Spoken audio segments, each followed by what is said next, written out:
Let me just start off by saying that I know that everybody makes fun of this particular design for the Batsuit, but I have to say it's actually kind of low-key genius. It actually gives your nips a little bit of support. That part of the Batsuit is probably bulletproof, so you're giving them extra protection. Not to mention it protects against like nipple chafing, if that's a problem that you would have if you were Batman, I guess. But seriously, who came up with this design? I need names, I need addresses. We need to find this person and bring them to justice. Anyways, all jokes aside, in today's video, we're not here to talk about bat nips, although I guess it's never a bad time to talk about that. We're actually here to talk about the DC Cinematic Universe from James Gunn and how they just acquired a new actor for the cinematic universe. And no, I guess technically a new actor is not the correct terminology because he has been a part of the DC Cinematic Universe in the past, but mostly as that guy that hangs out with fishes and, you know, swims around all the time. No, not those guys. He was Aquaman way back in the day, and now he will be Lobo for the new DC Cinematic Universe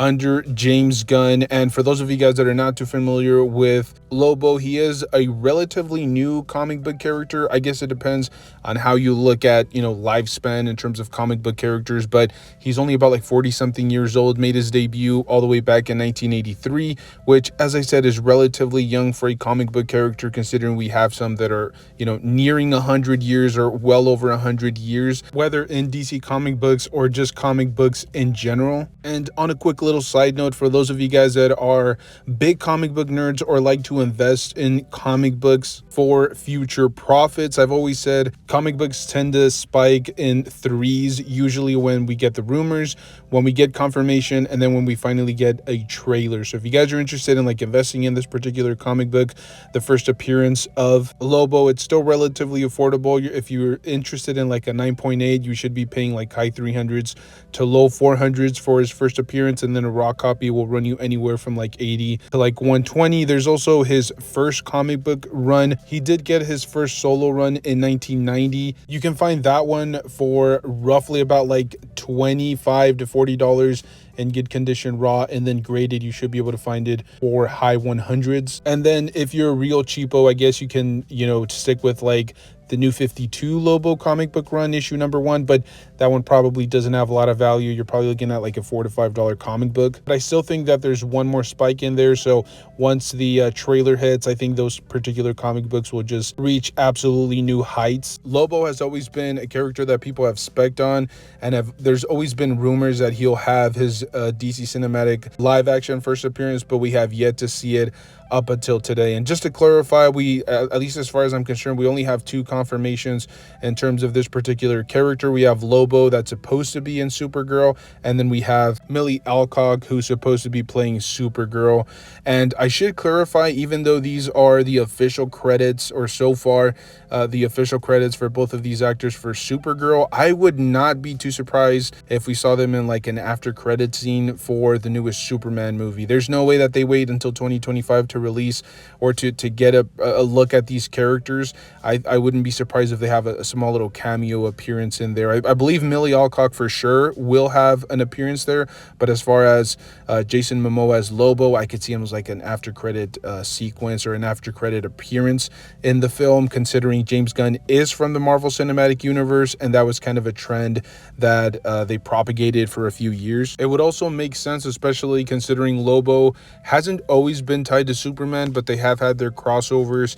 Lobo and Superman have often like butted heads, and Lobo has been portrayed at times as a villain, but then other times as kind of like an anti-hero. He has always been portrayed as technically immortal, and he's able to regenerate from any type of injury extremely quickly, but that's usually comic books, right? Like superheroes just essentially have missiles bounce off of their hairy chests all the time. Now, what gets me really excited about this particular development is the fact that we could potentially see in the foreseeable future more actors that formerly played DC characters in the old DC Cinematic Universe reprise some roles under James Gunn's DC Cinematic Universe.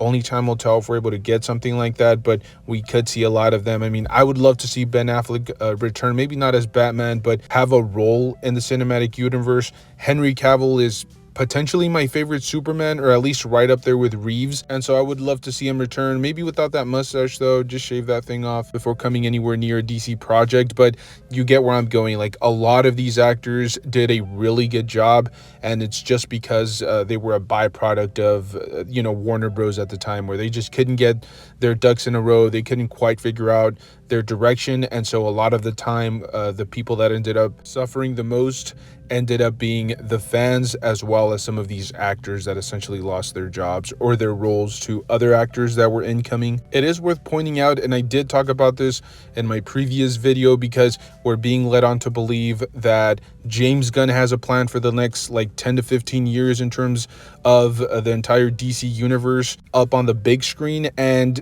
Jason Momoa is 45 years of age at the moment of this recording, and he's only going to get older as the DC continues. And there was a trend of them trying to go to a younger cast. At least that's what we were meant to believe, and that's one of the main reasons why they did not want to bring Henry Cavill back as Superman, because he was getting up there in age, and how could he portray Superman if he's already into his mid to late 40s, and yet Jason Momoa gets to play Lobo. So I'm not sure if that was just a cheap excuse to not bring Henry Cavill back. Maybe he's too expensive. Maybe he would demand a higher payout, which could eventually be a problem with actresses like Amy Adams, for example, or Ben Affleck. Maybe they just wanted to go with lesser known actors, or actors that probably wouldn't have those hefty expectations thrust onto them, and then they would just have a much cheaper budget to work with. I'm not sure exactly what happened, but the fact that Jason Momoa is able to reprise, or I should say be a part of, or a main part of the DC cinematic universe going forward at age 45, but then Henry Cavill at age 41 could not reprise his role as Superman, is just baffling to me. And I know that's not the only reason that Henry Cavill